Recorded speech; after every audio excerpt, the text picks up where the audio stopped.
Telo manyien e riwruok makedo ne ratiro ma jopuonj NAT e bade ma Homa Bay oyango ni koro gichako chenro mar riwo wi jopuonj mag NAT e alworano bang' pogruok maduong' manobedo e kinde yiero margi manobagi dwe mokalo. Yiero mar jotend NAT bade ma Homa Bay nobagi dwe mokalo, kama jopuonj ma gin jokanyo mag riwruogno mawuok Homa Bay Town, Ndhiwa kod Rangwe noromo e skund yawuoyi mar Atang'a e kar chung' od bura ma Ndhiwa mar yiero jotendgi.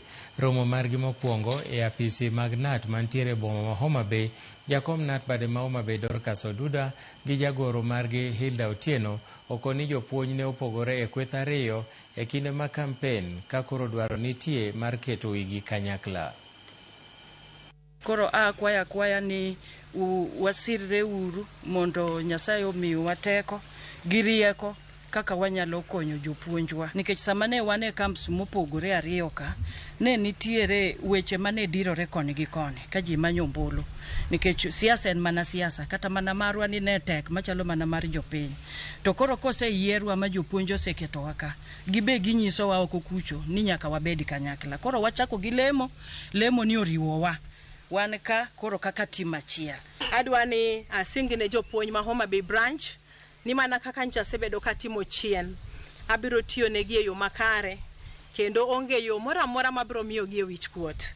Adwana mi gibed gi chir makende ni jotelo mano yier gin jotelo mano dikorgi kendo mong'e tich matimo.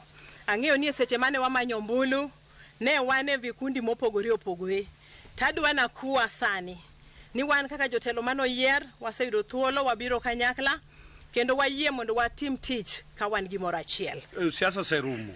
Sani koro warewre kaka ot achiel mondo watine jopuonj. Jopuonj nigi challenges mang'eny. Jopuonj nigi problems mang'eny, to kwariwore to wanyalo savo. Kata ok watieko to wanyalo temo kaka ofis manye gikawo thuolo magimiyo ticket ni mondo tinegi. Riwruok mar Shining Hope for Communities SHOFCO ochako gundho yewni maromo 20 mosebedo kojwang' e kaunti ma